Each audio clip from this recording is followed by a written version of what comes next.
Hello everyone, आज है 21 दिसंबर और आज इस वीडियो में हम बात करने जा रहे हैं बजाज हिंदुस्तान शुगर के बारे में। 28 रुपये का शेयर है, 3% की तेज़ी यहाँ पर देखने को मिली है। और आज देखा जाए तो बाजार अच्छे मूड में था। कल बहुत ही बुरा दिन रहा। कल भाई साहब बहुत बड़ी गिरावट थी, यहाँ पर भी गिरावट देखने को मिली ज़रूर। और आज एक्चुअली में थोड़ी बहुत रिकवरी यहाँ पर दिखाई ज़रूर है, लेकिन पिछले एक महीने में देखो तो ये लगातार गिरा है। तकरीबन 11.5% की गिरावट देखने को मिल रही है। और देखो हाल फिलहाल में इलेक्शंस के चलते जो शुगर कंपनियां हैं उसके ऊपर कहीं ना कहीं थोड़ा बहुत प्रेशर पड़ रहा है। बात करेंगे वीडियो में उसके बारे में, लेकिन उससे पहले अगर आपने अभी तक चैनल को सब्सक्राइब नहीं किया है तो प्लीज़ अभी इसे सब्सक्राइब कर लीजिए, क्योंकि आगे भी बहुत सारे वीडियोस हैं जो आपको काफ़ी ज़्यादा हेल्प करेंगे। तो बजाज हिंदुस्तान शुगर 28 रुपये का शेयर, एक महीने में 11.5% का डिक्लाइन, लेकिन एक साल में तेज़ी देखोगे तो अच्छी है, 65% की तेज़ी है। इस बीच अगर देखें तो लोअर लेवल इसका 11.5 रुपये का था और जो हायर लेवल था वो 34 रुपये का था। लेकिन उसके बाद लगातार गिरावट देखने को मिल रही है। और गिरावट की जो सबसे पहली वजह यहाँ पर थी वो गवर्नमेंट की इथेनॉल वाली चीज़ को लेकर आई थी। और देखा जाए तो गवर्नमेंट चाहती है कि भाई साहब इथेनॉल का प्रोडक्शन थोड़ा सा कम हो, जिसके चलते शुगर कंपनियां जो है वो जो शुगर है, चीनी है, उसका उत्पादन ज़्यादा करे, जिसके चलते जो प्राइसिंग है चीनी की वो ना बढ़ पाए।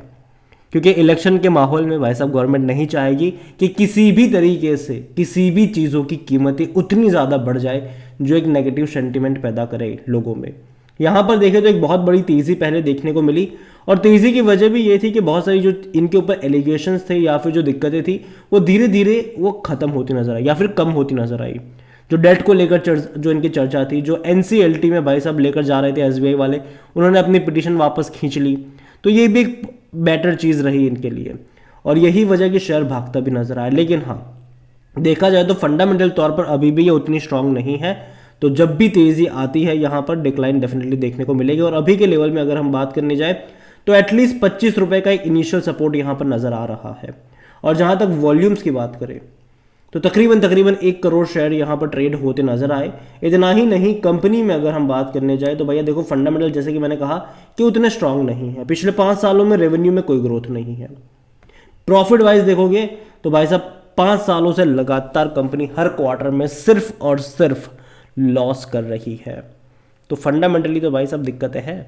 और जहाँ तक क्वार्टरली भी परफॉर्मेंस अगर आप देखोगे तो वो उतना अट्रैक्टिव नहीं है, बल्कि गिर रहा है। ये पिछले साल के मुकाबले भी कम था, पिछले क्वार्टर के मुकाबले भी कम नंबर्स आए थे सितंबर क्वार्टर में। और अभी दिसंबर क्वार्टर के भी नंबर देखेंगे कि किस तरीके से आते हैं। सेम चीज़ अगर आप प्रॉफिट को लेकर देखोगे तो लॉस है, बड़े लॉसेस कर रही है कंपनी। तो फंडामेंटल तौर पे काफ़ी वीक कंपनी है और जनरली ऐसी कंपनी में बचना चाहिए। हालांकि तेज़ी की जो वजह है वो यही है कि पहले बड़े डिक्लाइन हमने देखे जिस खबर के चलते, बाद में धीरे धीरे जब पॉजिटिव खबरें आना शुरू हुई तो तेज़ी भी हमें देखने को मिल गई।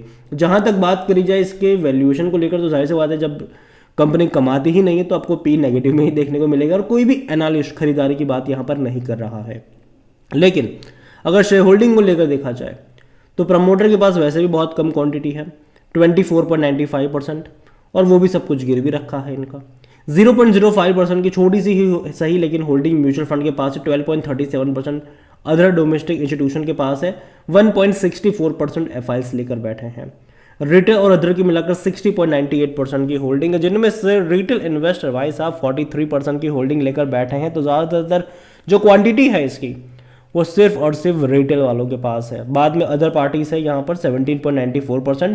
प्रमोटर के पास है लेकिन सब कुछ गिरवी रखा हुआ है इनका।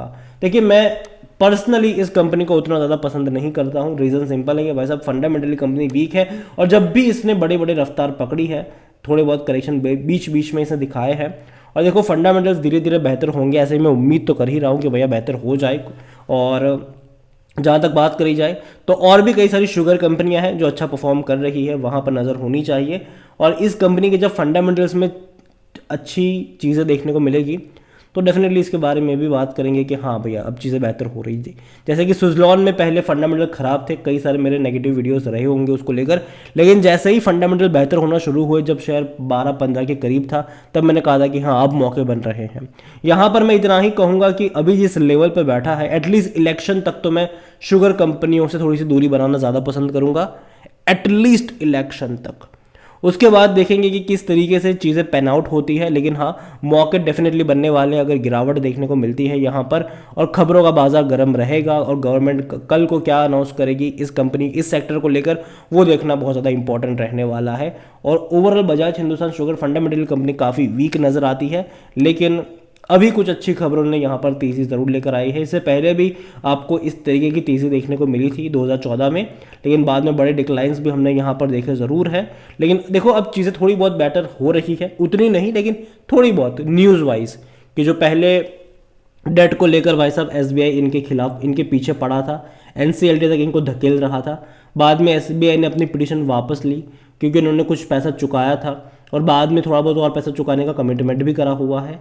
तो ये सारी चीज़ें हैं। और जो पहले प्रोटेस्ट हो रहे थे इनके खिलाफ गन्ना किसानों की, कि भैया उनको भी भुगतान नहीं हुआ है, तो अब ऐसी कोई खबरें अपडेट अभी तक आ नहीं रही है। तो मैं मान के चल रहा हूँ कि शायद चीज़ें बेहतर हो रही होगी यहाँ पर।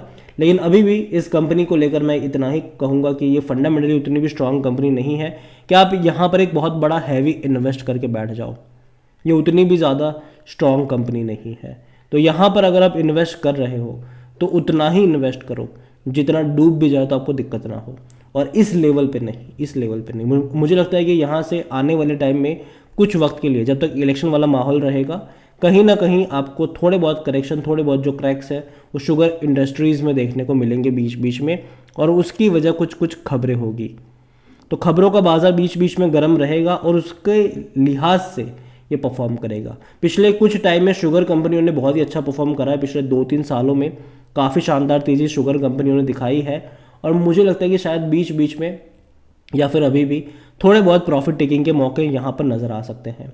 और यही वजह है कि अभी टेम्पररी बेसिस पे मैं इसको, जब तक इलेक्शन वाली चीज़ें शॉर्ट नहीं हो जाती तब तक मैं इसको शॉर्ट टर्म के लिए अवॉइड करना ज़्यादा पसंद करूँगा।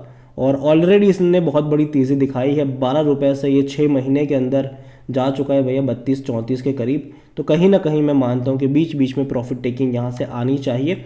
हालांकि 25 रुपये का इनिशियल सपोर्ट नज़र आता ज़रूर है, और देखते हैं कि उसके बाद एक स्ट्रॉन्ग सपोर्ट जो है वो तो मेरे हिसाब से बहुत नीचे के लेवल पे देखने को मिलेगा। तो यहाँ पर अभी के लिए जब तक चीज़ें क्लियर नहीं होती शुगर इंडस्ट्रीज़ को लेकर, और खास करके बजाज हिंदुस्तान शुगर जो कि फंडामेंटली वीक कंपनी है इस इंडस्ट्रीज़ की, तो इसको मैं शॉर्ट टर्म के लिए अवॉइड करना ज़्यादा पसंद करूँगा। ये मेरा पर्सनल ओपिनियन है, बाकी मर्जी आपकी है। वीडियो को यहीं पे एंड करूँगा। पसंद आया हो तो लाइक करें, शेयर करें। चैनल पर अगर पहली बार हैं तो प्लीज़ सब्सक्राइब करें। और बजाज हिंदुस्तान के अलावा और कई शुगर कंपनी है, उनमें से कौन सी कंपनी आपको पसंद आती है, या फिर अगर आप चाहते हैं कि मैं उनके ऊपर भी बात करूँ तो कमेंट में उसका भी नाम लिखिएगा। जितनी ज़्यादा कमेंट आएगी उतना जल्दी वीडियो आएगा। Thank you.